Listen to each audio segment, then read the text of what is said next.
biases are your brain helping you save time. If you eat a thing and it looks purple and it looks spiky and you go, ow, this is poison, I shouldn't eat this, you stop eating those things. That's a great idea. It's a super helpful time-saving trick. The problem is your brain isn't really good at making those assumptions. Occasionally it'll make a very helpful one and be like, this is in fact dangerous. And other times it'll be like, that's dangerous. And it's like, no, that's actually quite lovely if we get a little more exposure to it.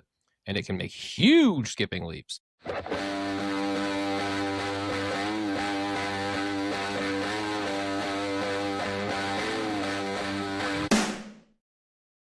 Okay, so I have no authority to talk about this. So if you happen to be a wrestler who watches this show and you want to correct me, feel free. Ooh, okay. But I don't think you are. So here we go. I was a wrestler for a very brief time. The problem is you have to wrestle. Wait, you people. were? Wait. Hold on. You have a story. You were a wrestler? Amateur wrestler, right? No, because people don't like you unless you do sports, is what I learned. It's not true. So if you only watched that part of the episode, colossal missing there. But no. I tried to do a lot of sports.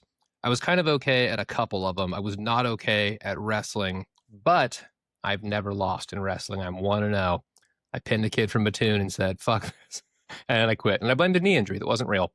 But the reason I bring it up is because in wrestling, occasionally you come across these dudes. I did the whole preseason. I did all the training and shit. And then I just was like, no, I want to do this. Dudes who are like way stronger than you. And they'll just like bulldog you. And you're like, oh my God. And you kind of have to just like ride the rodeo ride a little bit. And then they gas themselves and you go, and you take a deep breath. You have 1 second here to kind of catch things and go on before you have to like exert yourself and move. This is that. It's nice out. People are happy. We're being nice. There's less obnoxious ne'er-do-wells running about. Obviously, there's more to do for fighting the good fight, but it feels good when you can tell that you guys made some momentum, some progress. And the narrative in the offices where I work, really, is a lot of people saying like, I'm feeling connected to the community. I'm glad knowing that people understand what's going on. I don't feel like we're just this weird, like terrible thing happening in the dark. People understand it now. People are supporting it now. Eyes are on this now. And the tone is shifting. The people here are very hearty. I get a little emotional whenever I talk about it. I'm an adopted son of Minnesota. I'm not from here. And it is an easier, better week. I don't know. I feel good. Fellas. Honestly, for the first time in a while, have I felt like the tide is turning. So that's feels good to say it. We'll take absolutely no credit for it, but I will just say, zeroing in on the issues as we do right here and letting us know what are the actions we can possibly do, I'm sure is a contributing factor, not just to that, but to everything else. So thanks, John, for sharing, and I appreciate that. And I know I felt the same way and similar factors, even though your problem is coming in over my neck of the woods here in Philadelphia, but it's what I've heard. They're going to find out what happens when you fuck around and find out. And that's PHUCK for those that want to censor that. Fuck around and find out. That's our phrase. We'll see what happens. I'll let you all know. I was thinking about that because I feel like the way Minnesota handled it was pretty cool. There's a lot of peaceful, very active, insistent, aggressive, but never like threatening protest. And they were like, okay, well, we can't handle these guys. Let's go mess with Philadelphia. And it's like, no, you didn't learn the right lesson. That's not what you should do next. You should stop doing this because you're going to get embarrassed if you go there. Don't do it. Yeah. Speaking of, this is unrelated to anything, but you brought it up and now I'm thinking about it. Hold on. I just read about this. I'm like, I got to bring this up to John. Hold on. Okay. So I apologize in advance. I'm not taking responsibility for this, but apparently this just came up a couple days ago. This is a press release from the Public of Office Affairs. I'm going to share my screen so we can all see what we're talking about right here. Give me a moment. Fraud tourists plead guilty to Minneapolis Medicaid fraud. So 2 Pennsylvania men, specifically from Philadelphia, pleaded guilty yesterday to repeatedly traveling from Philly to Minneapolis, your neck of woods, to defraud Minnesota's Housing Stabilization Services, HSS program of approximately $3.5 million and concealing the scheme by using artificial intelligence to create fake records when questioned by insurance companies. And there's more stuff right here. But basically what these gentlemen did is apparently the HSS is not a super highly regulated space for Minnesota. That they don't police it super often. It's more like a please don't steal it from us kind of thing. And these two criminal people found a way through it and defrauded people $3.5 million. I'm sad about that because it's Philadelphia versus Minnesota, but I am happy justice is being served. So I just wanted to bring that to your attention, John. I'm sorry. I'm really sorry. I do run the HSS, and you did send those guys. So I'm glad we're finally mending this bridge because it did feel a little like a wound we'd have to address. But I can get past it if you can.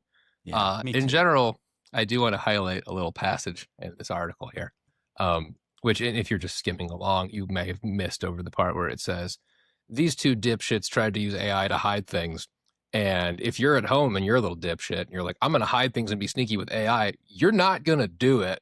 It doesn't work. You can go on Etsy and type in like cool boy, cool poster and try to sell that for $15 and maybe you'll get a bite or two. But if it's money, people will know and they won't like it. So I don't know. People are silly.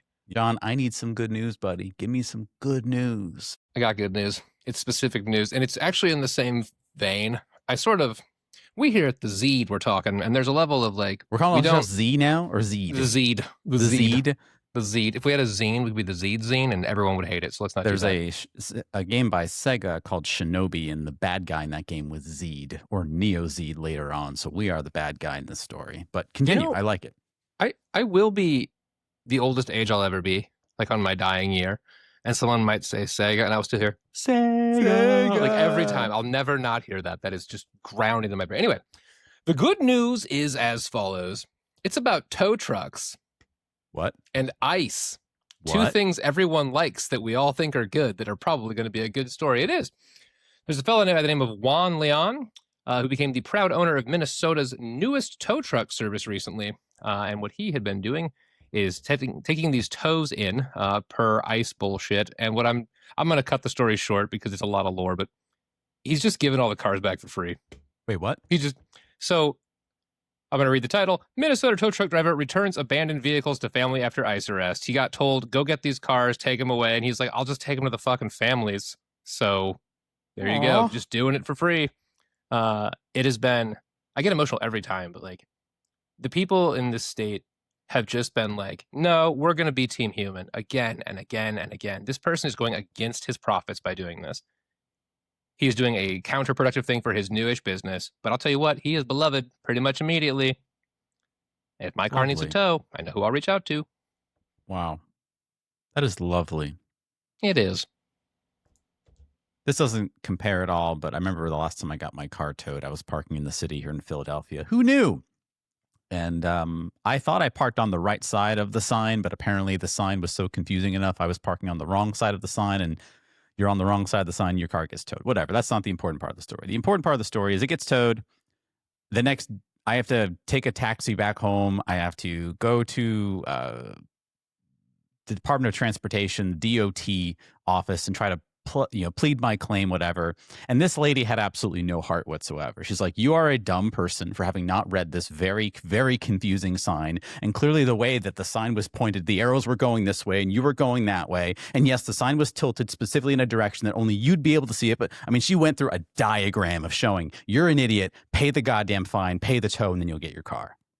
And I was like, it's not worth my brain space. I made the mistake. And now I almost never park in the city unless I'm going into a lot or something of that nature. That's my lesson for me. So when I hear this story, John, you're sharing, that just makes me really happy. It's just good people doing good stuff, saying, you know what? We're Team Human. We don't have to be dicks about this. Let's just return it back to where it belongs. No charge. Just do it. I'd give Mr. I didn't say it was pronounced Leon or Leoner, but one more shout out. He's done it approximately 250 times. Whoa. Yeah, this dude fucking rules. Super duper hard. So I think it's Leo's Towing in Minneapolis. So shout out to him. That is that's fucking awesome. Yeah. I appreciate the ponderance on the F and being like, am I doing it? I'm gonna let it rip. Let it rip. Yeah. It's worth it. I choose them wisely, John. I choose them wisely, but that's a fucking awesome thing. No PH. That's an F. That's an F, by the way. Yeah. Yeah. That's good. No, I don't know. I'll beat this drum till everyone's fucking annoyed with it, but I don't care. It's a really good drum. Like, people are so easy to fracture into groups as a fan of my football team and so-and-so's a fan of his football team, we can be like, you're bad and I don't like you on a Sunday. But like, there is a spirit here of just like, and I don't even mean just like Minneapolis. I mean like in the world of just like help your neighbor.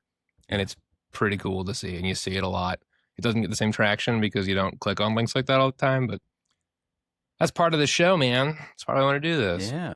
To help just put a little positivity back out there as we're all fighting the good fight. When you zoom out and go, does this shit really matter? Let me help that person. That's the good stuff. That's what I live for. That's a great story, John. I love that story. Thanks. So as a result of that, it gives me absolutely no pleasure then to bring the mood down just a smidge. And a different change of events, I'm actually going to talk about something that's not good happening to Zero Dot right now, us specifically. Shit. I'm going to bring up for our folks, give our folks kind of a peel behind the curtain for just a little bit in the business of Zero Dot. On Zero Dot, as you know, we are a podcast that's available basically everywhere. We try to be available wherever we can. And in whenever we think it's possible and feasible, we do some slight promotions. And by promotions, I mean, you know what? We'll pay for a little bit to kind of throw our videos or our clips or some of our podcasts to folks so that way they can see more of it, try to beat the algorithm at its game, right? We've done that a couple times now. We'll probably do it a couple more times. And we try to do it again for our latest episode, which is the 2 episodes prior to the one you're listening to right now. We did it for the episode called Beautiful Music on Broken Instruments. And when we tried to throw a promotion at this particular podcast, which we're going to throw on YouTube, on the good old Google overlords, Google ads, well, they had something to say about that. What they had to say was, well, I'm going to share my screen in a moment, but I'll go ahead and explain it to my listeners as well so they can get a good idea of this. They said the YouTube promotion has been disapproved because it violates a policy regarding to the election advertising in the United States. There's a certificate required when any kind of video is going to have election advertising in the United States attached to it. And as a result, you can see in the screenshot here, it was disapproved. We were not able to promote it. Now, let me pause here for a moment because John's laughing hysterically, but let me just walk people through this. In case you didn't listen to our wonderful episode called Beautiful Music on Broken Instruments, not once do we use the word election in that video. Not once do we promote elections of any kind in that particular video. This was a decision that Google Ads made that said, you know what would be best for this video is if we go ahead and use election advertising for this video for certain users. But because, for some reason, the content of this video violates that, we now have to disapprove your promotional pitch for us to be able to promote this for you. Now, you might think, okay, that's fine. There's a process in place. We can veto this. We can try to fix this, right? Well, we got an email saying, hey, advertiser, looks like one or more of your ads and assets are disapproved due to Google Ads election advertising in the United States policy. The campaigns with the highest number of impacted ads and assets are listed below. It listed absolutely nothing, but it said, hey, click on this link to fix ads. It took us to the Google Ads page. And you know what it said, John? You don't have any policy issues. There was nothing for us to fix. There was a violation. Something had been disapproved, but there was nothing for us to fix. So why do I bring this up? I don't have a screenshot of this part because I couldn't relocate it afterwards. But when I went through all the deep dives of all the wikis and all the FAQs, John and Daniel, what they recommended was, well, just change the video and see if that goes through. That was their solution. That was the solution. Now, there's a good news to this story, and the numbers will change once this gets published. But once I did change the video and it changed to one of our shorter clips, not the full podcast, we went from having 23 views on one of our clips to having 2.5 thousand. And then in the span of 45 minutes, we went from 1.4 to 2.5 to over 3,000 views right now on that clip, which means people like the video enough to click on it, like it, watch it. It meant something. There was value to it. Now, if I was a cynical man, John and Daniel, I would say this is censorship. I'm not going to say that, though. Here's what I am going to say. But John, go for it. No, please finish your thought. I want you to finish your thought. I can wait. Yeah. What I am going to finish with is, okay, what can we do about this? Because again, it's our business. It's our job not to say, hey, here's the bad. There's nothing you can do about it. And let's also make it really clear to our listeners and our watchers, do not feel bad for us. We are a business. Whatever happens to us, it's not a big deal. I'm only thinking about everyone else in this ecosphere, in this space of just trying to get their word out and so forth. And what I have to share with you is this. John, Daniel, and myself made a decision a couple weeks ago that we are no longer going to be on TikTok. If you watch prior episodes, we have talked about, we have a TikTok page. We don't have that anymore. We got rid of it. We got rid of it because we vehemently believe that the TikTokification, the algorithmic feeding of information to everyone, is doing a much larger disservice than anything else. And we believe in giving people the power to search for the things that they want to do.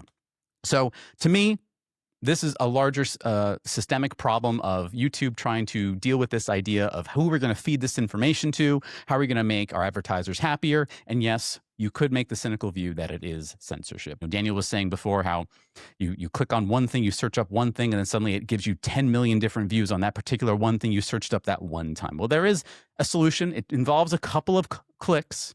But the one solution that I provide, that I suggest to everyone, and I know it's going to be a little annoying, I apologize. But it's this. Let me make sure it's going to pull up. Hold on.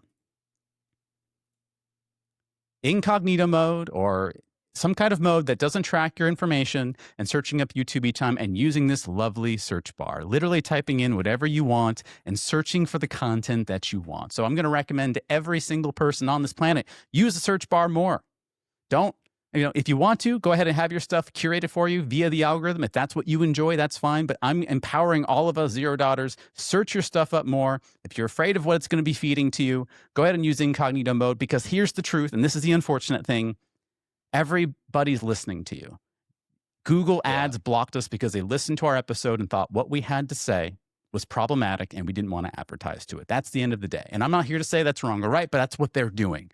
And the one thing that we talk about here at $0, making sure that we don't throw away the choices that we didn't know we had. You always have a choice. You can always do the searching on your own. And that's one way of facing it. But John, you had something you wanted to say. I don't want to interrupt you. No, man. I'm glad you got to finish your piece there, because it does end on a positive and empowering note. My bit isn't cynical. It may be a little cynical, but it's just like, dear viewer / listener, I'm doing that thing where I look at the camera so you know that I'm being serious and sincere. It's a little dehumanizing on my part because I'm staring at a black obelisk with a green circle and it doesn't feel like anything. But here's what I want you to know. Shit's about to get real dumb, because I was looking at that content of that video, and we talked about emotional intelligence and how to promote your human strengths. Election stuff. But I kept saying things like Minnesota, and we did talk about NVIDIA, who does have shareholders who might give money to some people. And if I were to say to you that I wanted to buy weight plates for my gym, and you said, oh, dinner plates? The metaphor of your plate being full? Oh, a plate glass? Like, it's going to be so dumb. It's going to be so dumb. And I think ultimately the good news is, like, people will make change. You're seeing it here. You're going to see it elsewhere. But please make your voices heard. Please make your voices heard. However you see fit, wherever you want to. Like, the zeitgeist of, talking is powerful. That's a really dumb way to say that. But if you make it the narrative and you share it with people, we can get on board and support each other. Never get it twisted that a corporation cares about you. It's not a thing. They don't. And they have wanted to do less work and get more money per tradition, and AI is the absolute king of that. So they went ahead and scanned for a bunch of buzzwords, which apparently are related to elections. So now you're protected from our harmful biasing. It's so soft. It's so weak. Like, do your fucking job. Oh my God. I don't know, man. We have this guy on our show. His name's Daniel. He's incredibly important. And what he does is he weaves together things and makes them work, and he makes them pretty, and he makes us art, and he makes us have a vibe, and he does a beautiful job, and we're so glad he's here. He's a fucking honor on the team. We'd be lost without him. If you replace 100%. Daniel with a fucking robot, you're a loser. Don't fucking do it. And like, in cases like this, once again, we will drive our own ship. We will figure out our fate. Don't feel bad for us. It's going to be just fine. But golly gee. Let me add to that. So dumb. I want to make an actual promise right now. If Zero Dot ever, for whatever reason, replaces the functions that Daniel or any of us provides with quote unquote AI, like full hook, line, sinker. I don't mean AI assistance. I'm talking full AI generation, all that stuff. You have my full permission, listener and viewer, to literally cancel your subscription. Don't listen to us anymore. We are full of shit. We're crap. Don't ever listen to what we have to say, ever. Yeah, we can call that the Sam Altman promise.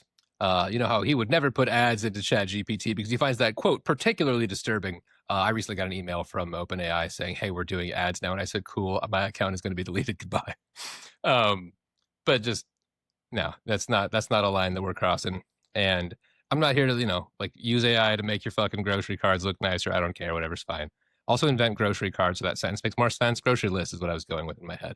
But just AI doesn't create. It doesn't create. It replicates and it barfs. Do you want things barfed to you? Yeah.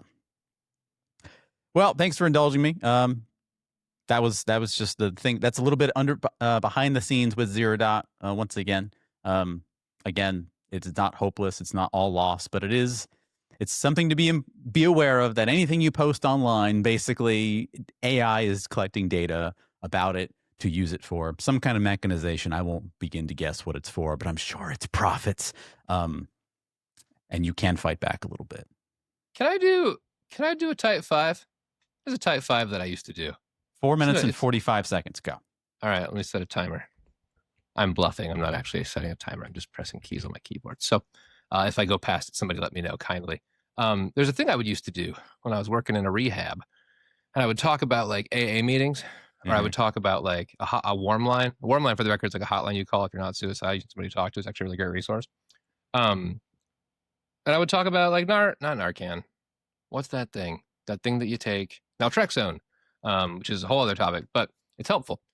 People will be like, this is just a fucking dinky little tool against this giant, massive addiction. Like it's David and Goliath, right? And I've spoiled what I'm going to say by using David and Goliath. But the analogy Editor that Magic will delete that part. Oh, we never saw it or heard it. Anyway. Well, the analogy I use features no Davids and no Goliaths. It's the tiger and the knife. I assume you, dear listener / viewer, are a human, and if you're not, once again, stop scraping my data, get the fuck out of here. But if you are a human, I'll presume that you're anywhere between 3 feet tall and 7'5". I don't know, something in there probably. I'll presume you have an average level of strength, perhaps some average level of fitness. And I present to you your opponent for the fight, a tiger. Not much tiger weighs, but I'm willing to bet north of 500 pounds at least, probably more than that. Their claws are bigger than my fingers. They're like huge, giant monsters. And I say to you, hey, this tiger, not a wild one. This is one that's bred in captivity to murder you. And it's going to try. We're going to put you in the same room. You have to do it. There's no way out. You're like, well, that fucking sucks. And I'm like, well, I will give you a knife. Do you not take the knife? You take the fucking knife. And that's kind of the story here is like, even though sometimes the things we talk about are just so big and scary and tough, like, you want to fight back. If you just go into the room and just lay down and be like, all right, dog, eat me. First of all, he's a tiger, not a dog. And second of all, like, you're missing your greatest strength. Humans are fucking unbelievably resilient. We come back like nobody else.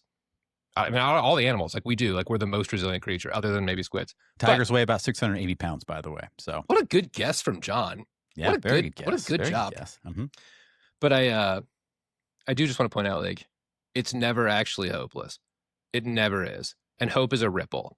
If you make a difference, someone else will see it. One of the greatest joys. I'm so emotional already. One of the greatest joys of my life is I like to share little wins that like one of my clients will have, very HIPAA approved anonymous style, with another one of my clients. And then I'll say things to various people I work with of like, you've helped people you don't know. And I mean it. Real specific people have benefited from your story anonymously. And whether or not you're my client, this is already happening. Somebody in your life was touched by something you did, who talked to somebody else, who helped somebody else. The shit we do makes a difference. Humans are fun that way. The whole echo thing is very real. So when we're talking about all the negative, scary shit, we never want to do it from a fear-mongering standpoint. That's like our number one promise is this can never be that kind of a show. Because A, of all, there's way too many of those. And B, of all, they don't do anything. They get clicked on, I guess. But I think our goal is to always help you say, like, I'm scared, but I'm brave. I'm gonna take the knife. I'm gonna try. And we support you in that. Fuck, Absolutely. we'll hand you the knife. Now, if you take this out of context, we sound real insane. So please listen to the preceding 5 minutes. If Daniel clips this at the wrong point, it's going to sound like we're promoting people getting a knife and getting into zookeeper fights with tigers. That's not what we're promoting at all. That is maybe a zookeeper flavored agenda. Context matters. I'm British. I'm all about the knives. Hell yeah! Hell yeah! They didn't let us have guns like you guys, so we were just like knives. Yeah. Knives. Maybe the fucking hardest thing you've ever said is "I'm British. I'm all about the knives" with such a casual tone of like, yeah, no, I just I do be stabbing. And he's like this. He's like, just a spot of afternoon tea and a knife. Wonderful. a spot of blade. Afternoon knife.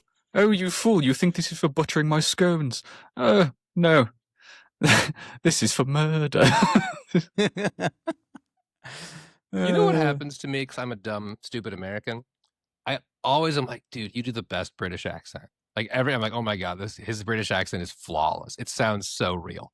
I've practiced all my life.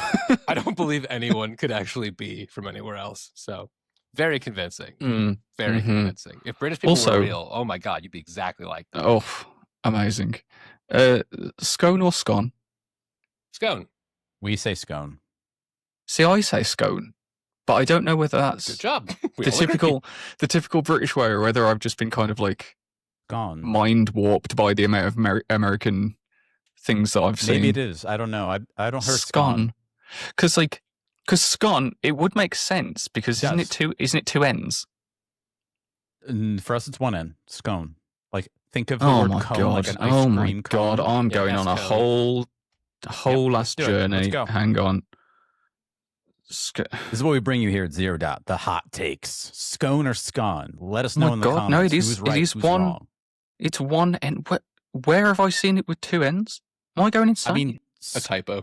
Scone with two ends sounds very fancy, and we do sometimes dabble in the fancy if we want to be fancy. Oh, okay. Apparently, in the UK, it's like a regional thing in the UK.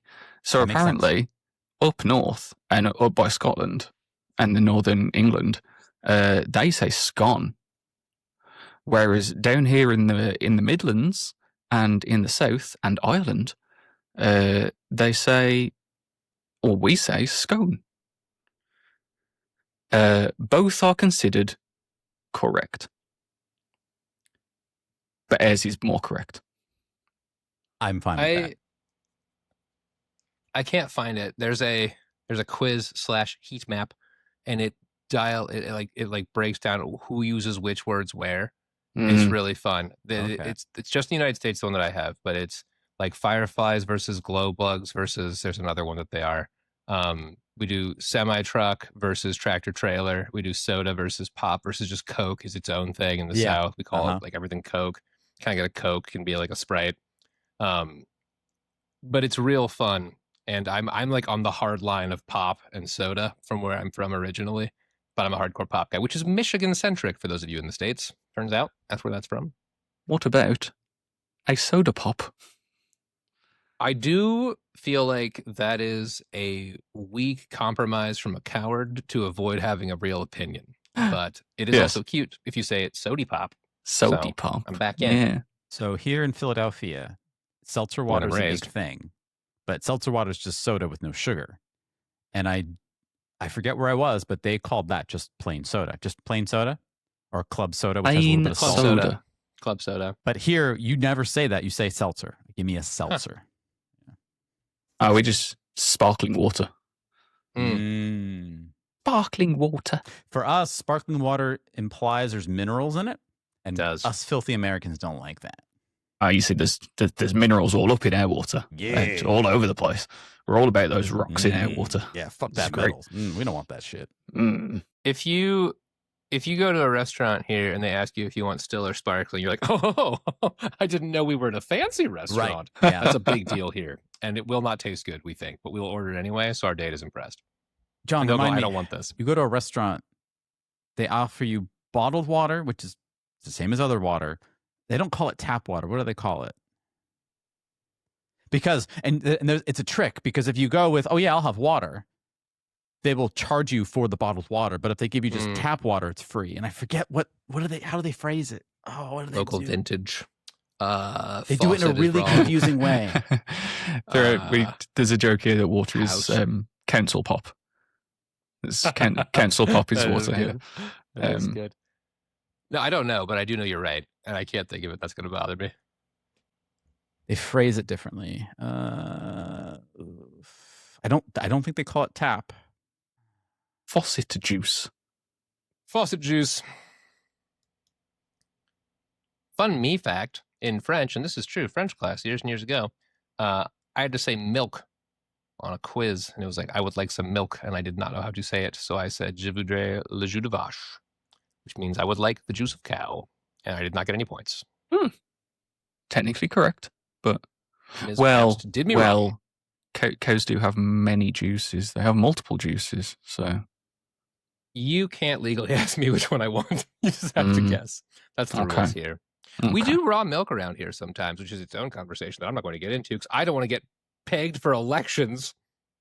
I don't want to get into that because my brain will explode at the thought of people willingly drinking it. I love that idea for you, and I wish it was more common. Okay. Man, In where I'm from in the Philadelphia area, they offer you bottled water or from a pitcher. And the pitcher water is just tap water, and that's free. But bottled water is stuff you got to pay for because they have to open up a fresh bottle for it. That's what they do. They do that.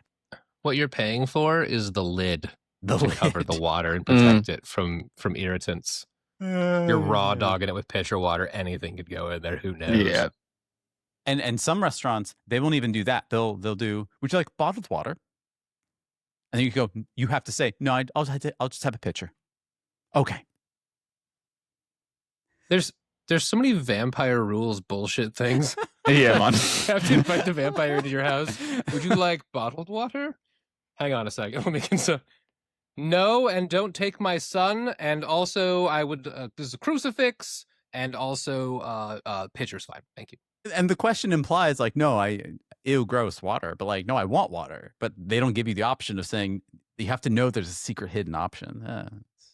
I What are on the try to secret game menu? it. Yeah. Well, you just ask for it loose. Just like give me some loose water. Just like Not tight. I don't want it tight. Give me loose. no. Keep that water loose. I want it to be real. I want like farm raised, grass fed water. OG style. I'm gonna stop it there because I can tell I'm gonna go in a deep end somewhere. But yes. In the deep end. And then, ha! Oh. All right. Well, thanks for that belly laugh. I guess that's all we got to talk about. But I guess we could talk about a deeper topic if we really wanted to, if we had the time. We could get into a little bit of a spicy, saucy topic. I would say that I depend on you to give me that information to get us started. Just started. Fuck! I was so close to being clever. I hate this game. I'm gonna share a deck like before. John, I'm letting you know right now, there is a number of slides it shows that is not a real number. Do not pay attention to that number. Do not think that number you're about to see is real, okay? Have you done this literally just to fuck with us? 85 billion? He's done this just to mess with us. Upsetting. We're going to be here for the rest of the time. This Yeah. episode is never going to air. Hopefully it starts streaming somewhere retroactively. Whew. Well, gents, I've been thinking about this for a while. It relates to what we talked about before about, AI listening to us and feeding us presupposed information and all of us kind of being in our own echo chambers for things. And I feel like 2010-ish in my field, in my work, we had like a good grasp on this, but now I think we're edging in the wrong direction. Of course, I'm talking about this thing called bias here. And I want to presuppose something for you. Imagine you're walking down the street and you see a gentleman. And maybe let's say it's this gentleman right here. Maybe Daniel knows who this gentleman is. Maybe he doesn't. Whoever. You see this gentleman right here. He's approaching you and he's got his fist just like this. He's got that look on you. You're probably having some kind of fear of maybe dread. Is this guy going to try to beat me up? Is he going to try to, do something to me, et cetera, et cetera, et cetera. Don't worry, folks. If you're listening in or watching in, don't worry. That's Ron Simmons. And Ron Simmons is recognized as the first Black world champion in professional wrestling history. That's awesome. We love that so much. And he's a happy, smiling guy, right?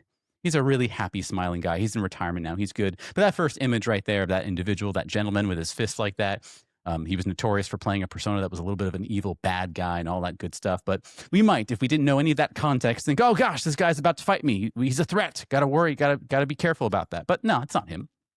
In addition, we see an actual wrestler literally doing damage, about to do a pile driver, about to do a slam on someone. But don't worry, that's just Mr. T. Mr. T, he's just telling you, Mr. T, right there. He's a guy. He's an entertainer. He's harmless in any way. I mean, hopefully you don't run into him in that kind of capacity whatsoever. But it's just Mr. T, right? And then lastly, you see a gentleman, and it's a little fuzzy, things you can't quite see, but it looks like a guy wearing a jacket and a small little Bruno hat, etc. I shouldn't be worried about. Just a small little scrawny guy. Oh shoot! That's Charles Bronson. He takes off his shirt. He's ripped as heck. He's going to beat the crap out of you. If you went down on that journey for me, you all might have had different reactions to all those things. And that is our biases at work. Our biases doing work for us. And before we dive into this a little bit further, I know, John, you talk a lot about biases with your clients, with your patients, and so forth. Biases are a tricky devil. They're good for us, but they're also not so good for us. Wouldn't you agree? I would strongly agree. Biases are your brain helping you save time. If you eat a thing and it looks purple and it looks spiky and you go, ow, this is poison, I shouldn't eat this, you stop eating those things. That's a great idea. It's a super helpful time-saving trick. The problem is your brain isn't really good at making those assumptions. Occasionally it'll make a very helpful one and be like, this is in fact dangerous.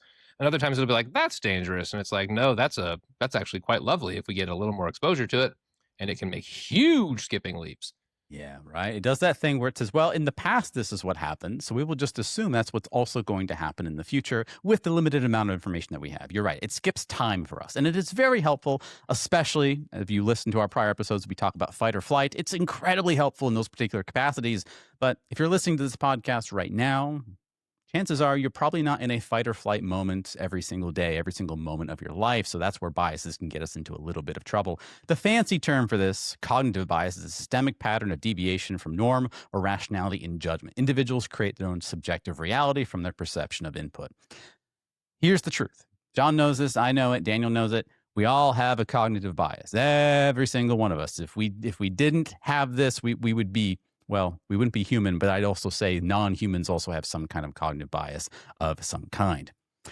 If I know that I have a cognitive bias, then clearly I won't be biased anymore. I'm going to check myself. Well, no, then it can turn into an explicit bias, right? You have conscious attitudes, beliefs, or stereotypes about a person or a group that are intentionally held or often openly expressed in some capacity. So even if you are fully aware of what your biases are, if you call them out, you can't expunge them from yourself. Now they just become explicit. You're fully bought into that particular capacity. Now, I think there's two different categories of explicit biases. There's the explicit bias of the real nasty stuff. We're talking racism, prejudice, that kind of thing. Other explicit bias can be, smaller in nature, like, oh man, you're the kind of person that likes to watch people play video games on the internet, but you don't play the games yourself. You're not a real gamer. Those are kinds of explicit biases we might have as well.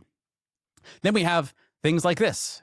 Literally news pages flooding our data mines with all this stuff, stuff about AI, stuff about Alfonso Ribeiro, about James Van Der Beek, rest in peace. We've got Whoopi Goldberg struggling with something on the View table. We've got Google News telling us all the things that are important to us, right? Well, I'm trying to be cognizant of my biases. Then what happens when all this information is being fed to me and all these things are being fed to our blue sky? And hey, even us, a YouTube/podcast channel, is flooding your space with information, telling you crazy ideas. We call it availability bias. What news we see, what's readily available, comes to the center of our brain. John, you've seen this so many times.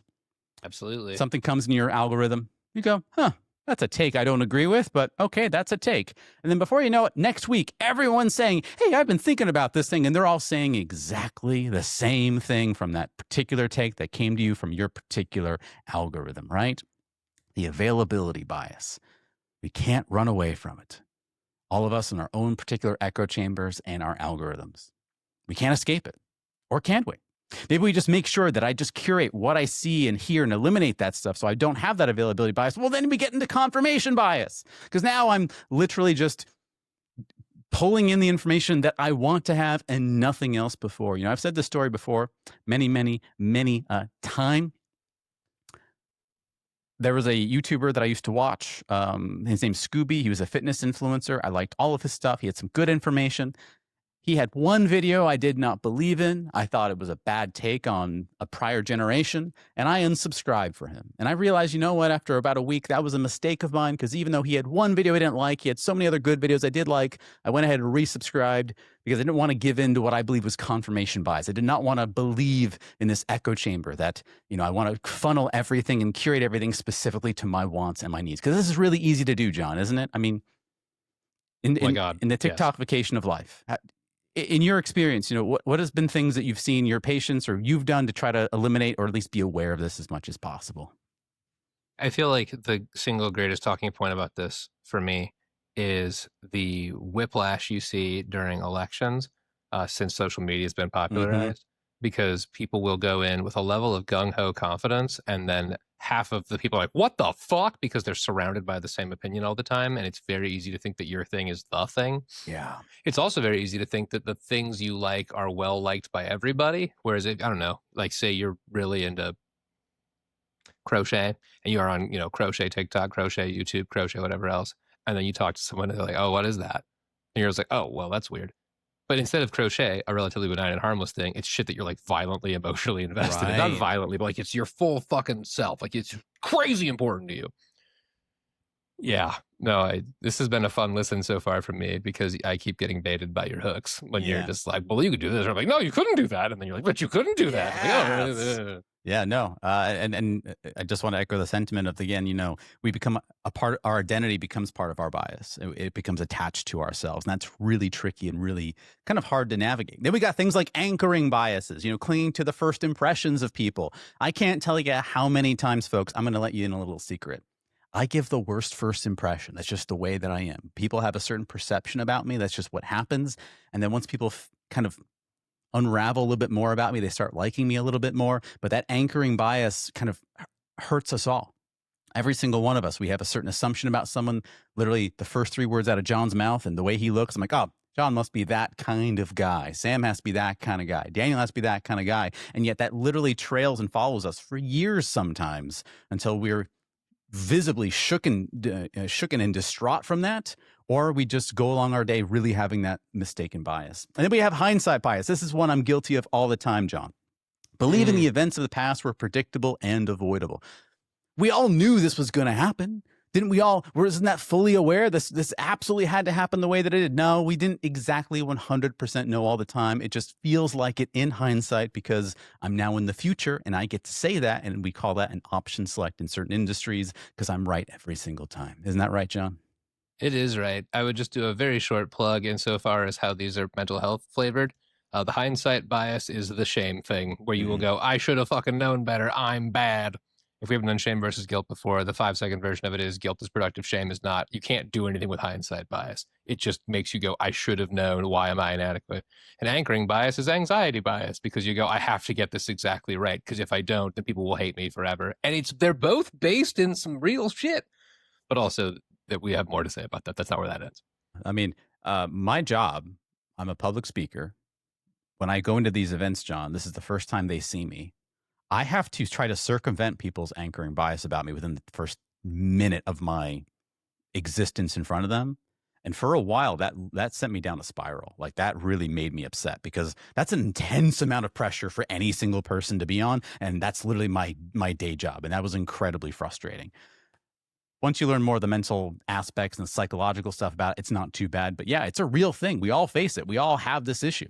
And my heart goes out to any single person that has that umpteenth level of exceptionalism and perfectionism for themselves, trying to raise that bar, because I've been there. It is self-destructive in many ways, and we want to see what we can do to help out with that in that capacity. So, that's all I'm thinking right now, John. Like, what do we do? How do we handle this? This is tricky. How do we stop this? Well, the first thing I would say is to understand what we already said before, which is that every single one of us has a cognitive bias. We can't escape it. That's 90% of the battle. That's the good news. That's the good part. Once you accept it, don't be the guy that's listening in right now or watching if you're on John's side of the fence saying, I don't have a cognitive bias. No, you absolutely do. In fact, if you're the guy that says, or lady, that you don't have a cognitive bias, that's a red flag for a lot of different reasons. I'm sure John knows all about that. Absolutely. First of all, I would like to address the implication that my dear viewers are cognitive bias unaware. No, they know. They all know. And I would also validate, this has been extra fun for me as we're talking because it's fun that Sam and I come from different worlds of work, different professions, but like the data is just the dead on fucking same. You do have a cognitive bias and you can't not do it. There's no purification of yourself. You're an animal. You're supposed to have them. And if you know you have it, you can know how to work with it. And it's really not that bad, but it is impossible. And so many people, and it's so cute that we think this, we're like, no, I figured it out. I know all the things. I can see it in this really healthy way where I have total perspective. I get all the data. My conclusion is totally great. Great conclusion. Love that for you. You're carrying a cognitive bias. You have to. If you're alive, you do. And that's okay. You just got to know. Yeah. I mean, if you have 2 eyes in front of your head and no eyes behind you, which all human beings do, as far as I can tell, You have a bias, you have a blind spot, you have something that you are not seeing, and you have to do some kind of interpolative data to figure out there's nothing behind me, right? There's nothing behind me, right? I'm assuming there's nothing behind me, right? You just have to. Every single one of us has to do this. And this is okay. It's fine. John knows this. I know it. Daniel knows it. The amount of times I've talked to people and then they say something to the effect of, well, I used to have a bias, but I figured out everything and now I'm good, all set to go. And I'm like, that's scary. That's tricky on a lot of different levels. So the first thing is I would say, just understand you have it, even if you don't think you have it. Bias, basically, in the simplest of terms, tells us that our experience is the only reality. This is it. Fun bias that I have, John. We've talked a little bit about this, called good old Dunning-Kruger. You know Dunning-Kruger, right? Dunning-Kruger. Here's a fun little fact. So the Dunning-Kruger effect basically means, it implies that when you're starting a brand new skill, you think you're hot shit at it. But as you get more and more into that skill and learn more, you realize the world has gotten much more expansive than it can possibly ever be. And then you realize, oh crap, there's a lot more that I don't know. And there's that fun little meme graph that people have about people starting off a skill thinking they're pretty good, people in the trenches suffering, and then the master is, I don't know, you just do it, you just wing it, right? There's just a certain level of mastery that happens throughout that. I have a bias where I always believe I'm on the end of the Dunning-Kruger and everyone else is smarter than me. Like, everyone else is smarter than me. They call that like a weird imposter Dunning-Kruger bias, where, you know, if I'm just learning this new skill, John, clearly, John, you already know all of this and you're a master of it. I'm just catching up to you. That's one of my biases that I have. And I have so many friends that have to keep checking me on that. Says, you know, Sam, actually, it's not really true, right? But because it's my reality, my experience, I substitute that for the larger reality of all of us. So bias wants to tell us that our experience is the only reality. Hello, it's Yes. me, John, the therapist. I have a thing I want to say about this. It's a special therapist piece of knowledge. One of the cool things about my job is that I get to know a zillion people on a very close basis over the years I've been doing this. And everybody feels this way. They go, I'm a fraud. I'm not real. Timmy's doing better than me. And then Timmy's like, I'm a fraud. I'm not real. Billy's doing better than me. Everybody thinks this. And it's been really healing for me. I'm going to move away from the mic slowly. I'm going to let it adapt to my new position. But that's like a really freeing thing, is you are on par for where you need to be, because par's made up. It's not a real thing. And everybody's lost, which is good. But we're built to be afraid of that, because if we are, we can catch up, which is useful if I'm out here eating poop and you've made agriculture. But in the current era, it no longer is serving its purpose how it was intended. And it's wired into your brain. You can't not have this. Good stuff, John. I'll provide a little segue. One of the earliest examples of this that I had is I had a friend who, I don't know how they made this work financially, but they had a retail job that paid less than minimum wage at the time, which was like $5 an hour. Girlfriend didn't work, was going to school full time and somehow making all the magic happen, and moving into a new apartment, and was buying new furniture. And I remember helping him move, and I'm like, man, I don't know, how are you making this like financially work? Like, wouldn't you be afraid you wouldn't be able to afford payments? And he had such confidence and gusto that everything was going to work fine. He had it all figured out. And as he's talking to me, I go, oh, wow, I'm stupid. You're so goddamn smart. Oh, wow. I know this person isn't listening in, so I have no problem saying this part. Got a divorce within a year with the same person they were married to, lost his job 3 times. There's a whole big mess of things, and was financially destitute for a while afterwards. So that's not a good story, but I'm here to tell you that we all fall for it. We all fall for the fact of like, oh man, this other guy's got it figured out. This other lady's got it figured out. No one knows anything. No one knows what the heck's going on. My favorite part about my job is reminding people that you think you know everything. You think you've got it figured out. You probably don't. And I get one of two reactions, John, when I say that. I get the reaction of the person going, me. Who the hell are you? You don't know nothing. I've been in this industry for 30 years. I know everything. And then you get like the other reaction, go, yep, you're right. We don't know anything. We're just monkeys in suits, as we say, right? One of your favorite expressions, monkeys in suits. So bias wants to tell us that our experience is the only reality. One of the ways in which we try to check this, and I don't believe I'm saying a controversial statement, but feel free to check my bias, John. I believe we all believe in science here in this room. We think science is relatively a good thing. Right? Science is the systems used to interrogate the universe, I like to say. I like that. That's a fun way of phrasing that. Feel good about that, right? Yeah. I feel we're pretty good about science. Science is the way in which we examine the world with the tools that we have available, whether it's microscopes, telescopes, and whatever in between, to check to say, hey, I have a data set that's in my gut. let me actually see in the real world right now if that data set's here for us. And to find out more information, I'm actually not going to talk too much about this. I'm going to recommend you check out a course called Crash Course, What is Cognitive Bias? Hank Green talks about it. We're big fans of Hank Green here on this show. But I want to take a turn here and say, what can you do? Forgetting about the science piece, what can we possibly do to check our biases just a little bit? And I know John's going to have something to say about this. And I'm going to say this, which is you cannot overcome your biases on your own. Your network of colleagues and friends who look out for your blind spots help you do that. And this is a lesson I learned way too late in life, but I'm happy to share it now. AKA, it's the friends you feel comfortable being able to ask and say, am I crazy? Hey man, this is something going on. Am I seeing this right? Is this absolutely valid? Should I be doing this right? Some of us don't have this.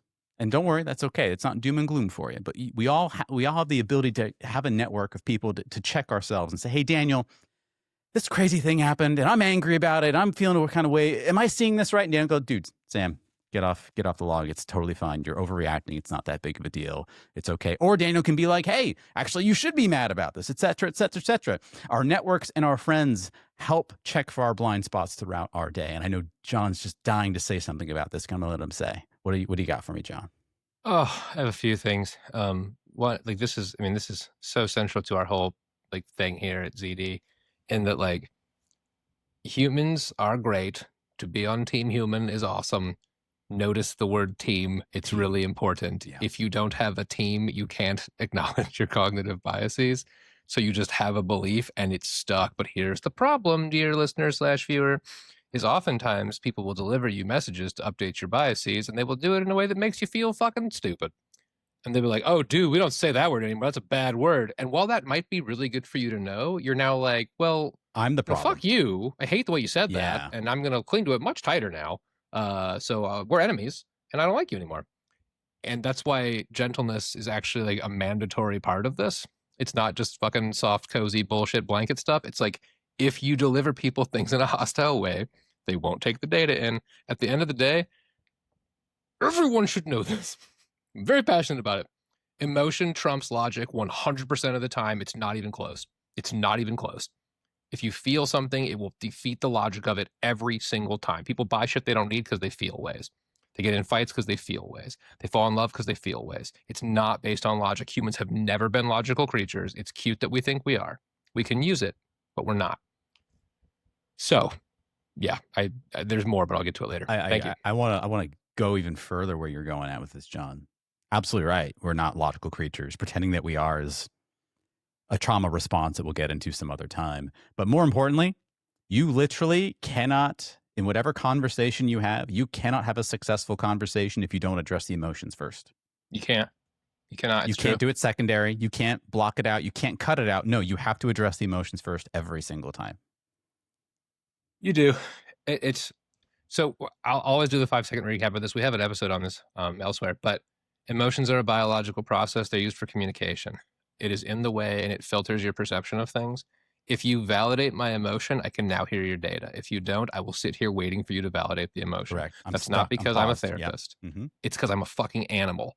When a dog comes into the room and he's growling and bristling, the first thing you do is you make the dog feel safe. Using a gentle voice and you put your hands up and you get low and small. What you're doing is you're helping his brain go, oh, not an enemy. We're fine. Humans are the same. Humans are the same. Emotions aren't weakness. They're biological processes. You can't skip it. And even if you want to fight me on whatever else, this is still it's just the most efficient way to get your message across. If your audience thinks you understand them, and I don't mean necessarily your YouTube watching audience or just even one person, any kind of audience, if you can get past the emotional stuff, you can get through it. This is so important. You will be a better communicator over fucking night if you incorporate the skill into your communication. I'm telling you that right now. It's so important. As we dive into this again, this is the greatest takeaway I have for checking your biases as well, is having that network, those people that you can ask this question to in whatever way you want to, right? Just to check yourself, because I made the mistake, and we'll get to this in just a little bit, of thinking I had to conquer all my biases myself. I have to be an impenetrable force. I have to figure out, I have to be the lone soldier. And that's simply not how we address this in this capacity. I want to bring our attention to a YouTuber that I'm a fan of. I'm not saying Dan and John are a fan of. LS Author. He's actually a therapist. He gets off the cuff. He reminds me of another therapist we have on this call. I wonder who that therapist he might be. That was my mic. Sorry. No, I was putting on headphones. I mean, these things, Yeah. iPhones. love I hate it. myself. I'm never talking again. Bye. Continue. That's good. It reminds me of this individual right here. But this video just came out a couple days ago, which will be a couple weeks when you get to watch and hear what we have to say. But literally in the first 10 seconds, he does something really powerful, because I said to you before that, yes, it's having friends you feel comfortable asking, am I crazy? But let's just say you're someone who doesn't feel you have friends like this. I don't feel comfortable being able to say this to anyone. I can't check with them. Well, this person in 10 seconds says something he said to a blanket audience that I think anyone else can say. He said this, and the subject is a therapist's trick to shut down overthinking fast. Clickbait title, love it. But anyway, there's an aspect of this overthinking conversation that I want to get your thoughts on. He says this: you are all very smart. You've lived lives I haven't. You know stuff I don't. I like to read your comments and see what you guys think. Let me repeat that middle part one more time. You're all very smart. You've lived lives that I haven't. You know stuff I don't. And it came from a place of genuine curiosity. Let me know, this is what I'm thinking right now, but check me on this. You live a totally different life than I've lived, and I want to learn from you. There's stuff I just physically am not capable of knowing because of the way my brain works. And John, I want to pause here for just a moment and just say that 7 years ago, it was easy for me to sell this to people. And when I say sell, I'm using scare quotes to that. It's a very powerful skill in letting people know, look, I want to learn from you. I don't know everything. I want to know a lot. But I'd say in the past couple of years in this new AI space and overconfidence and social media, no one does this anymore. Or at least when they do, they think it's some sign of weakness. And I'm telling to everyone that's listening in right now, especially the listeners, but also the viewers, I'll let you in too. Just giving yourself permission to give your take, but then say, look, I want to hear from you. I want to know your understanding. Check me on this. I'd love to invite you into this conversation. Not only does it speak volumes for you as a leader, people actually respond really well in this, especially in person. Online, it's a little bit different. But secondly, you'll get the best data set. You won't be stuck with your own data set, because if you go around this world thinking that you have to have only your specific data set for everything, not only are you going to suffer needlessly, but you're going to be spinning around in circles all the time, not solving the problem you want to solve. Extremely well put. Extremely well put. So like, there's a couple of little catchphrases I use. I use a fucking shitload of catchphrases when I'm being a therapist. One thing that I do is I say, and I do all of these in like a very playful tone on purpose, but I say, okay, so correct me if I'm wrong, but you're saying that, and I put that in front. I think I say, well, you've been you your whole life, and I've known you for insert date period here. Or I say, like, feel free to check me at any time. If I get it wrong, let me know. My feelings are pretty sturdy. And I just make a very big point of letting people know that they do know their shit better than I do. Because two things. One, they just fucking do. Like, of course, they literally actually do. And two, people don't feel afraid or talked down to when you help them know that, like, you're fucking inherently valid. Like, it isn't a trick. It's just helping facilitate the communication. In online spaces, though, John, we don't see this, do we? No. Why do you think that is? Not at all. I'm curious.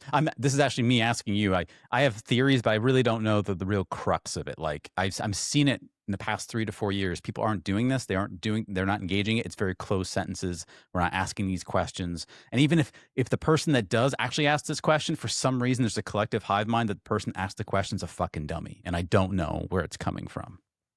So I'm gonna respond to you in a long roundabout way by therapist law. So my apologies. What I would do is I would talk about the conventional modality for couples therapy. There's all kinds of modalities within therapy. You got your ACTs, your ERPs, your CBTs, your CBRs. I made that one up. But the main one for couples therapy that I'm familiar with is EFT. You can probably guess what it stands for just by tapping into what we've been talking about. Emotionally focused therapy. And it's fucking weird. I haven't been officially trained in it, but I've been, went to grad school. And what you do is you have a couple. Here they are, party A, party B. You say, hey, party A, how do you feel? And party A goes, I was really hurt when party B did this thing. And party B goes, I didn't fucking do that thing. And you go, hold on. And it's way more directive and assertive than regular therapy, which is partially why it's hard for me. And I go, okay, hang on. Party B, did you hear what party A just said? Can you say back to party A what party A just said? And party B goes, yeah, they said that they felt hurt when I did this thing. I say, can you look at party A when you say it? And it feels super fucking hands-on, but there's a really good reason for it. And they say, party A, when you said that, you were saying that you felt hurt in this case when I did this thing. Is that right? And party A, you can watch them. You can watch them fucking respond to it. It's so hyper structured and it feels weird, but this is how you resolve couples issues, because what you're doing is you're forcing a situation where the couple will exchange feelings. and party A does feel validated. But then if you're good at your job, you don't just leave party B hanging here being like the fucking validating robot. You make sure that they go both ways. Yeah, of course. And then as a therapist, you coach yourself out of the picture until eventually they can do it on their own. So like these kind of questions are these kind of structures are the actual way that you teach people to live in a healthy marriage. This is fundamental. And yet, to your point, online, there aren't couples therapists waiting in the comments like, actually, hang on now, user butt smasher 55. Do you understand that like it doesn't go that way? So we just say things to try to assert dominance, and you can't be loud on the internet, but you can be mean, and you can type a whole wall of text, and you can attack somebody's character, and just other shit that I won't get into right now. But no, it's a being right rather than being heard, and being right turns out kind of subjective. So I think also, and I'm not a systems analyst to really know this, but calling out Reddit, calling out Discord, calling out all these channels that social discourse, it's all linear going down constantly. What John just described is the literal going back and circling back and connecting to that and making corrections and adjusting or whatever. And yeah, we can do quotations and stuff like, here's what you said, but that's not the same thing. We do this linear down thing as if to say we're starting with the big dumb idea and then we funnel down to a solution every single time. And that's not how conversations work. And I think that's also part of it as well. Not a bad thing, not a good thing, but I'm seeing, again, in my goings and goings on, I used to be able to say, you know, be the person that's brave enough to say, I don't know the answers. I'd love to get your feedback. And most people go, oh yeah, that makes a lot of sense. Now it's like, no, I have to have all the answers. I have to be the subject matter expert. I have to know everything. I'm like, this is growing, John. And I'm worried. I'm legitimately worried a little bit. Quotations are the statistics of sentences. You can just use them for whatever you want. Like it doesn't, it's misleading. You're like, but that's what they said. And it's like, no, that is what they said. But like you're purposely obfuscating the point. Yeah, that's true too. And that's the thing, right? Is like, and I won't go into this because it's too big of a thing. Also, we touched on it recently. But there's structures for like fair fighting in communication. There's ways to like have a disagreement, be opposed to one another, and still like show respect and like help the other person feel like they're participating in it. And those things, A, are not what you default do as a human. And B, they take effort. And C, they're less dominant than the other ones. Dominant, for the record, is not a good thing to be in a conversation. Dominant is how you make enemies. Dominant is how you win short fights and lose wars. So I get your concern. Yeah, it's disappointing for me because I think it's going to get a little bit worse before it gets better. But if you can just have this modality in your at least face-to-face conversations, if not more so, it will set you on a right path towards checking that bias for sure. In that same video description, he says this, and it's more tailored to this topic, but I think it's important here. If you can't stop overthinking, the problem isn't always that you're thinking too much. It's that you're trying to use thought in places where it won't help. Some problems have solutions, others only have uncertainty. Knowing the difference is what gives you peace. I bring up this topic because this middle part here, it's that you're trying to use thought and processes where it won't help.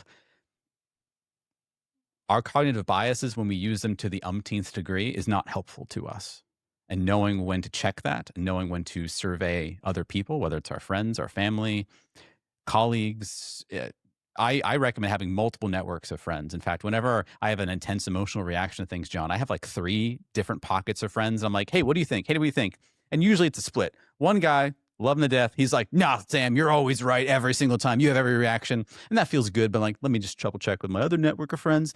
I don't know, man. Like, I get what you're saying, but you know, not that big of a deal. Then I check with my other network of friends who are the smartest people I know, and they make me feel like shit every time. But they always are like, actually, Sam, what you need to do is, I'm like, okay, got it. I understand now the bigger picture right here. But the mindset is, and what I'm trying to have us walk away from, sometimes you just got to fire your brain. You got to just unemploy this guy. Your brain's cool. I like him. And trust your network and your systems. John, you unmuted right there, and then I feel like you have a thought. Always do. So I think we've said before, or at least I have, because I say this all the time. You're not your brain, and this is what we're talking about here, right? So your brain is a processor. It's a whole bunch of shit, but one of the things is it's a problem-solving processor. And this is why people with anxiety, specifically people with OCD, get stuck, because they'll just keep trying to solve a thought process and it won't fucking it won't resolve.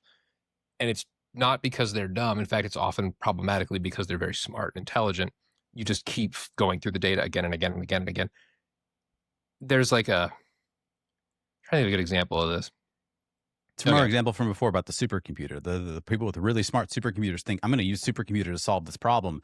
Well, the problem is not the supercomputer, it's something else, right? So like an example specifically I would use, like a concrete real world thing that models this, is you have Billy. Billy's over here, and he's like, hey, I just lost $10,000 on this investment that I made. I'm just out $10,000. It's never going to get recouped. The thing that I put it into is completely gone. I'm done. And he starts to spin. He's like, how do I get this back? What do I do? All of that is worthless. That is gone. What he needs to do now is feel safe and be told that he's okay. Whether or not he's okay, he needs his brain to be able to regulate so he can make new decisions and move forward. There's a whole therapy about this called acceptance and commitment therapy, which effectively says, if you're just thinking, if you're just hurting, if you're just suffering, it's not inherently productive.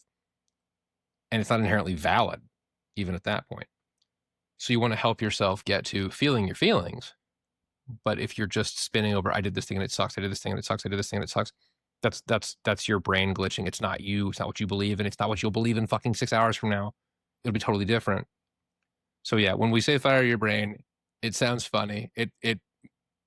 It's fire a part of your brain, right? if it helps to phrase it that way.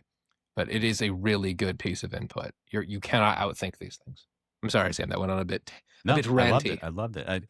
This relates to John, Daniel, and myself are advocates for like physical fitness and whatever. There's a reason why you make a roadmap to your physical plan. Like, I'm going to do this weight. I'm going to do this many reps. I'm going to do this.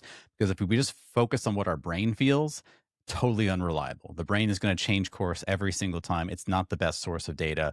Mapping things out to a system in place that basically you're failing to your systems, right? At the barest minimum, I'm doing XYZ thing helps things move forward in a productive way. Which, if what I'm saying sounds a little familiar, oh, by the way, let me talk about this real briefly. AI also has biases. If you don't know this, if you think, hey, I'm a human being, but if I was a robot, I'd be more autonomous. Nope. AI has biases. This is literally me asking AI if it has biases, and AI is telling me, yes, it has biases. And the sites it uses is IBM, MIT Sloan, Princeton University, Penn State University, the World Economic Forum, and University of Chicago. At some point later down the line, we're actually going to have an artificial intelligence expert come on, and we're going to interview that individual and get more insight into this. So let me not speak too much about this. But again, all systems, all entities, including artificial intelligence, if you're thinking, oh, I'm still on team AI, I'm going to use AI for everything. Okay, just so you know, AI has a purpose, but AI also has biases to be aware of. What we've just talked about so far, what I've talked about, once again, saving you a Google, that's what here at Zero Dot we do, is a brief little snippet about a book called Atomic Habits by James Clear. It's a really good book. You can AI summarize it if you'd like, but one of the basic things is trusting your systems and trusting your networks to make you be more successful in the long run and doing small little itty-bitty behaviors. We'll talk more about this book at a later date, but I did want to just let you know that a lot of the information I've just pulled this from is from this particular book. John, did you read this book, or have you glanced at it, known about it? It's one of those books that I'm supposed to read and I should read, and like 80% of therapists have read it, and I'm in the shameful 20% have. It's okay. It's all right. See, I'm bad at math. I'm probably in the book, they teach you math. But no, this is a well-respected and a beloved book in my industry. I have a lot of clients who've told me about it, and I have gone, yeah, without actually being like, I haven't read it. But no, I'm familiar with the gist of it. The key takeaways are the small, little, tiny behaviors you're doing, and then the systems you build so that way, even when you're quote unquote failing, you're still succeeding in that way. And this is kind of what this is about. Now, once again, if you want more awesome stuff that Zero Dot offers, we do have an excellent Patreon. That's only $3.99, and you can join the Club Zero Dot. If you like what we do, you can vibe extra with us. We give you extended versions of our episode. That's right. There's more to our episodes than what you're seeing right now if you're just watching this on the public interweb, stuff that no AI overlords can get in touch with. You also get priority questions and answers from us. So if you have any questions you want us to answer on our podcast, you can go ahead and drop your questions in our Patreon, and we'll get to you right away. We have a couple cool, fun, sneaky future projects we're working on. You get a sneak peek in that. And I'm not here to say that you're not cool right now. You might be a cool person, but guaranteed, if you join Club Zero Dot, you will officially now be a cool person. So that's pretty neat. That's pretty worthwhile. It's true. It's true. You'll feel good. And this is a show about feelings. So probably you want to feel good, right?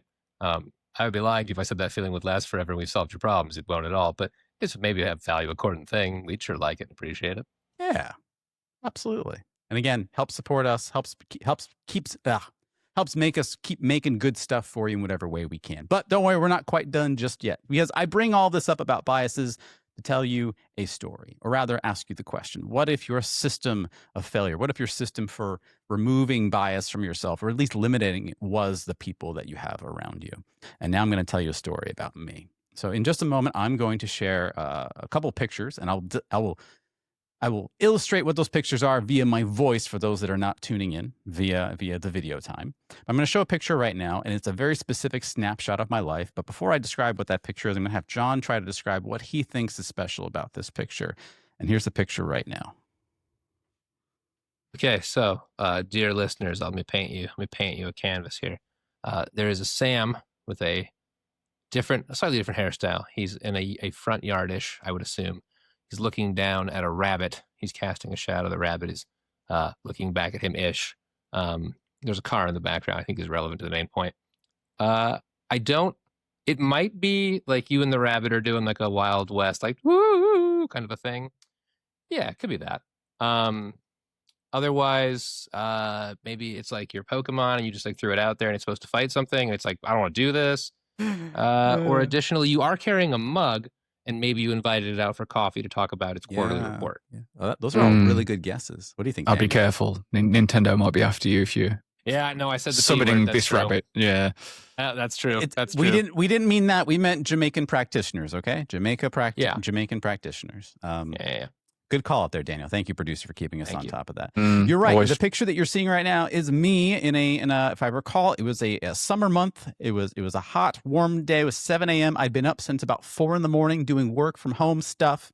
And I'm looking out here at a bunny that is literally on our front lawn. That's literally on our lawn right outside our house right there. And the reason that I'm there is that my wife called to me and says, Sammy, come out. You got to see. We have a visitor.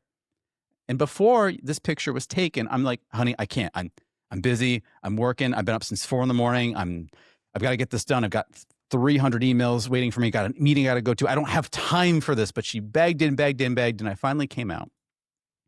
And this following picture you'll see right here, I got a bag of carrots right here. I'm spending some time with this bunny, and I'm feeding it. I'm somewhat annoyed, but somewhat happy that I get to spend just a brief moment outside, seeing a little bit of nature. And before I get back inside the house to attend my 20th meeting of the day and work till 8 o'clock at night, my wife says to me, Sam, you don't take as much time as you used to really enjoy the small things in life and really just be happy.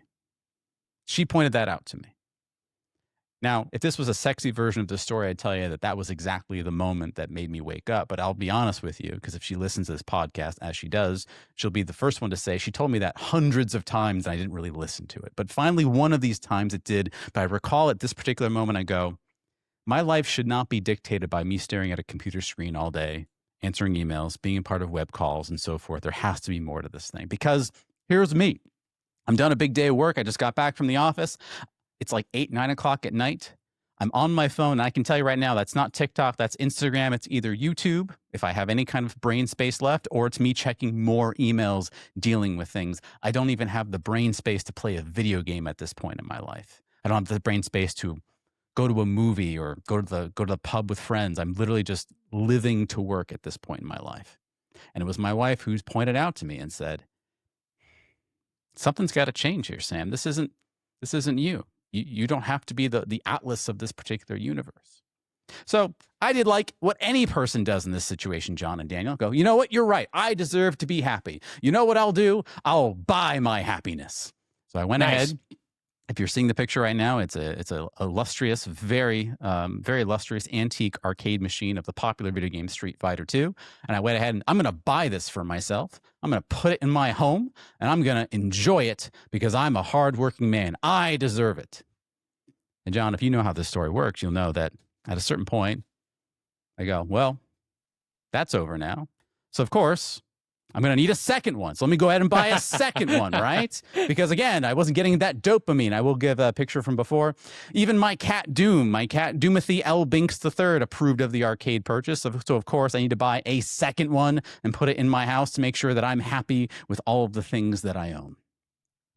Dear. I even dear did this. listeners. I even started wearing the identity we talked about before for Halloween, dressing up my cat as Wolverine, myself dressing up as Ryu, posing for a picture, I forget for what function. I decided to wear my hobbies as a part of who I was, and that's what happiness was all about. I'm sorry, John, what were you going to say?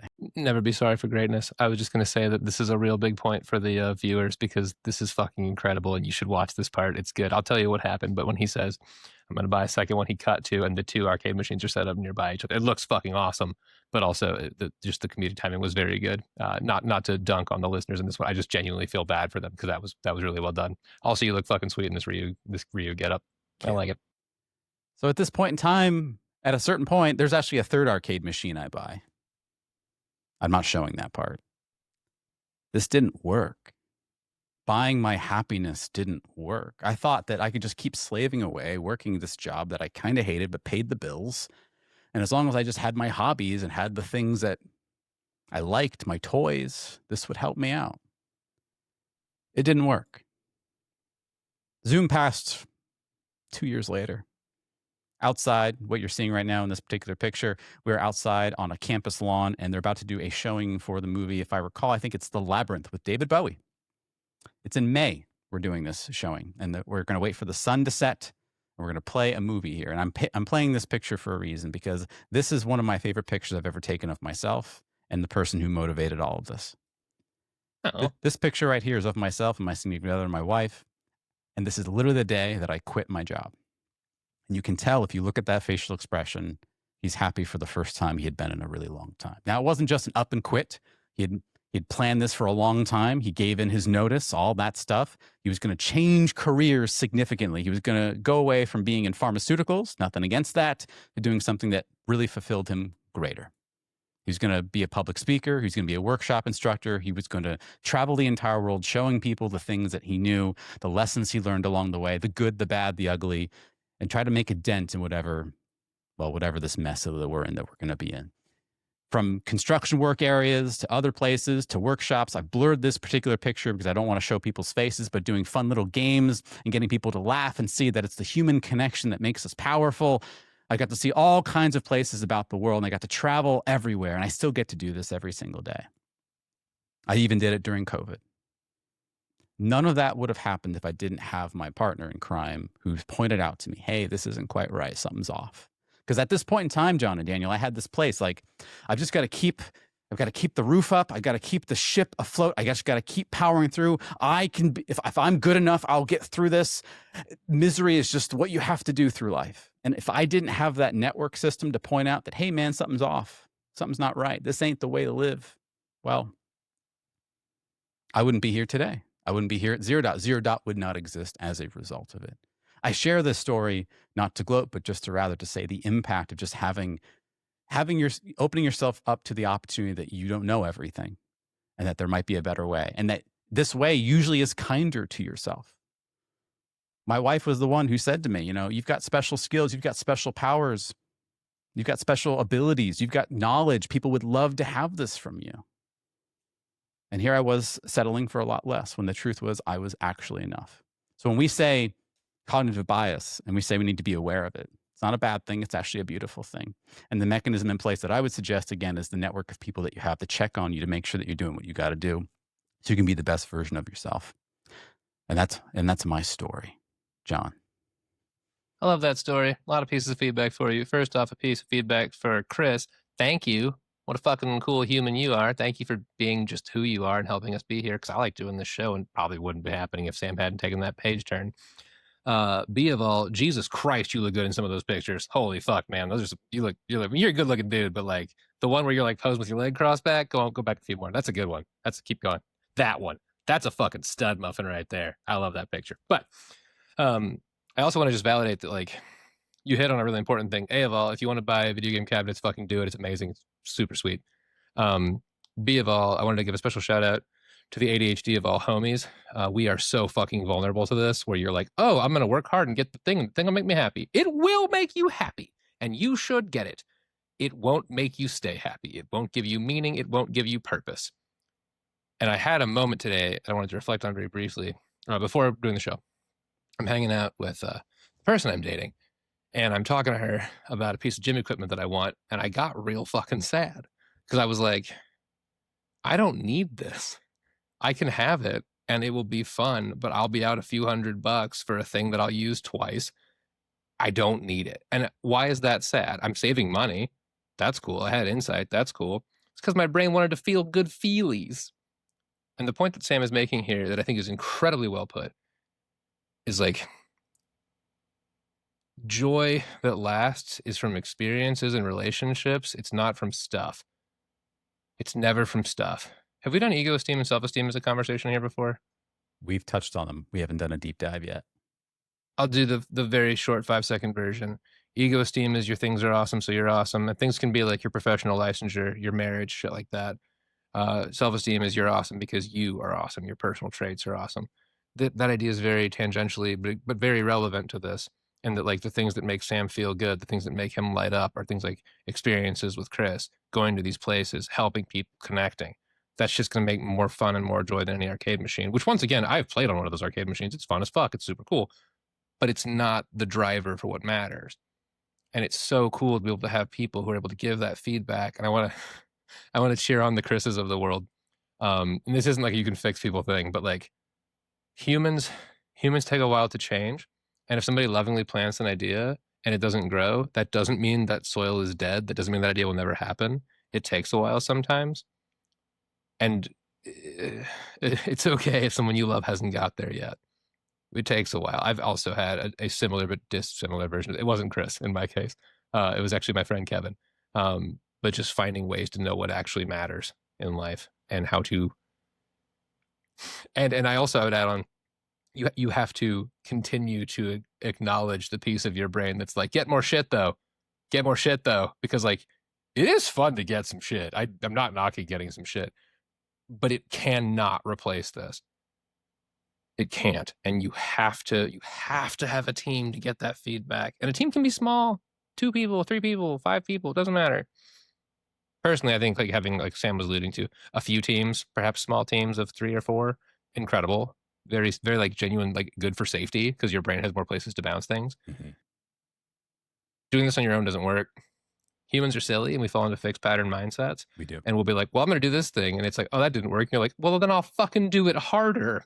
And like, that doesn't usually pan out. And when it does, boy, that's a dangerous lesson to learn. But it's actually dangerous when that, you're right. Like, yeah, well, I did it harder and it worked. And now the feedback loop has been cemented in your brain. And that's your solve for everything. And that's where I was before. I was like, I just need to work harder. Didn't work.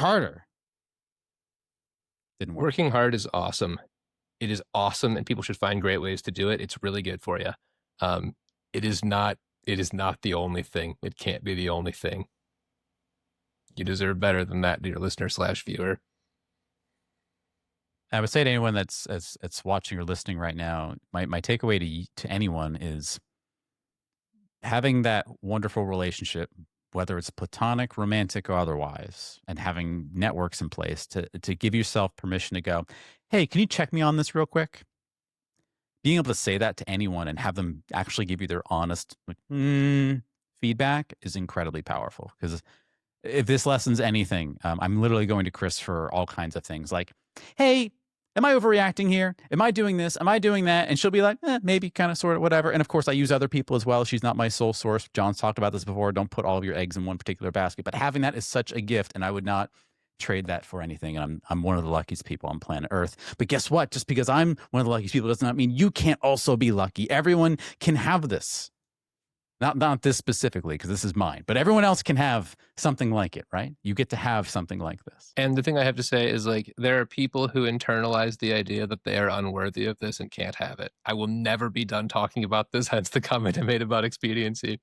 If you are a person, and I mean this so goddamn hard, I always say this, but like, this might be like the most important part of the show for me that we ever do, but like, because I used to be, I don't know if people know this, I was like super depressed. I was like hanging onto life by a thread. If you've ever seen me, I'm 6'1". And I was the same height that I was, but like today, but I was 80 pounds lighter. Like I was dying. I was living on vodka. It was not great. And I was just like, there's no hope. I can't get better. I can't be okay. That's insane. That's crazy. Cause life's really good for me now. Like I'm like a very happy person. I'm very content. And I had internalized that like, I couldn't make relationships. I couldn't change my station. I couldn't get a better job. I couldn't find a career that would matter to me. And I couldn't find people who would love me. I couldn't find people like Chris. I couldn't find people like Sam and Daniel. I couldn't find people who would just give a shit and care. And like, you can. You totally can. And it doesn't start with, this is going to be oversimplified, but like, it doesn't start with like being cool enough. Like, it doesn't start with like, I make enough money now. It doesn't start with like, it starts with you being really down with pieces of who you are, sharing those pieces with people, building the network Sam's been alluding to, and then you can kind of ping pong. And the beautiful thing is, when you add a person, they'll bring 2 more people. It's like an MLM, but like good. And then you can like grow your friend network organically and have these people. If they ask you to start paying dues, run away. That's a different thing. That might be a cult. But what should happen is that you'll feel seen and loved and cared for. And it is, I fucking, from the bottom of my soul, it's never too late. It's never too late. Not a thing. So I'm going to get emotional. I can feel it. But like, this episode is important to me because I wish past me, and I wish past Sam, and I wish past Daniel, and maybe current you know, can hear this stuff. Because the reason that I got out of it, I think that these guys got out of it, wasn't that we used those famous bootstraps and pulled ourselves up. It's that person 1 or person 3 or person 5, just a small number of people were like, I'm still here. I still care about you. And you can build on that. Kevin Barrymore, best friend since I was 5, super fucking depressed, hanging on by a thread. And he drove out to the middle of nowhere where I was living. And he was like, you want to do yoga? You want to go somewhere? And I was like, I don't care. And he was like, well, what's going to be a cooler story for your day, man? You want to say you did some yoga and went somewhere? You want to sit here and do this? And he wasn't being rude. He was like asking me. And I was like, well, I guess the story's better, right? I never forgot that.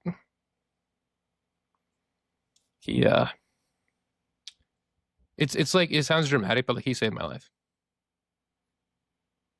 And I'm so grateful to him for that. But I also like, that's the beauty of it, right? It's like when you have a friend like that, you get to do that for them too. Humans are so fucking good at this. And if you don't have these people to give you this shit, and this is to really tie to the theme of the day, like, I'm getting other feedback that's disrupting my current flow of data. My current flow of data said, you're worthless, you're stuck. Even if you succeed, you'll never change. You'll never be good enough. No one, like, just vicious shit. And it's just you in your head, and your head thinks faster than you can talk. You can't keep up with it. There's a famous quote that's a slight misrepresentation, but it says depression is the only illness the body doesn't try to recover from. That's why it's so fucking terrible, because if I have a cold, my body's like, we don't want this. If I have depression, my body's like, yeah, maybe we deserve it. Which you don't, to be clear. We can get addicted to depression. We get addicted to it.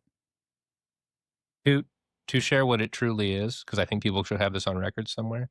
Depression is your body trying to protect you from pain by just giving up. It goes, oh, well, we're already fucked. Let's make it hurt less by doing nothing. It doesn't fucking work. It's a glitch. It shouldn't happen. It's not utilitarian in any way. I guess if I'm like about to bleed out and it's going to hurt me to crawl, like I could just like sit there. But I'm fucking like 20 in this story. Like, I'm fine. Like, I'm not bleeding out anywhere. My brain is just like, well, we're done. It doesn't work, but let's not go down the path of thinking it's a glitch, but it's the way in which the brain is trying to send a signal something's wrong. Yeah. And it doesn't have a mechanism to send it any other way than this, right? It sucks. It doesn't work, but it can't do the other thing, which is actually literally shut down your heart, although it can if you get really badly depressed. I think about the panic attacks that I had, like the real bad panic attacks. And I'm like, I don't get it. Why am I stressed? I didn't understand why I was stressed, but here I am having a panic attack and my heart won't, stop doing whatever it's doing. It's only got a couple tools in its kit to try to send you some kind of signal. And that's one of them. Yeah. It's electric meat. It's doing its best. It needs help. Don't let it do it on its own. It's not capable.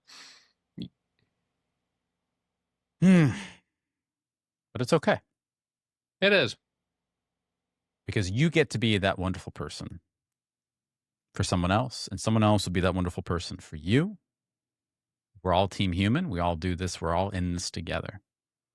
One of the reasons we do Zero Dot is myself, John, Daniel, saw what was happening in the world and go, someone should do something about this.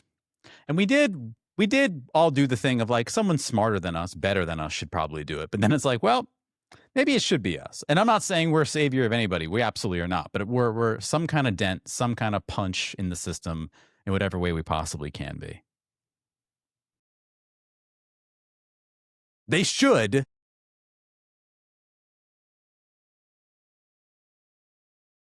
Everybody. Just a little. To avoid the platform we're on having opinions about the content of this, I'm going to be incredibly vague. But I was at a place once where a lot of people were, and they were like, we're concerned about things. And a guy who was like, I'm in charge of a few things and I'm concerned about things, specifically said, don't wait for the leader to come and make things right. We might not have that. Make things right, like make a dent, do something. Do it now. And I was mad at the time because I was like, well, what does that fucking mean? But I think it's actually a really salient point, which is like, if we all do a little thing, it makes a big difference. Living in a state where I can tell you that shit works. %. Well, I meant like, no, you said the M word too. We're ruined. Gambling. We're fine. We're good. That should fix it. Casinos. Well, that's been our show. Thank you so much for tuning in. We hope you learned something. We hope you had fun. We do appreciate you popping by and watching. Click things, subscribe if you want to. Either way, do me a favor. Try to be a little more aware of your biases so you can just gently make decisions based off what you want to do. It's fun. It'll help. It'll help your buddies. And it'll feel good and maybe help out Team Human. Thanks, yeah. We'll see you next time.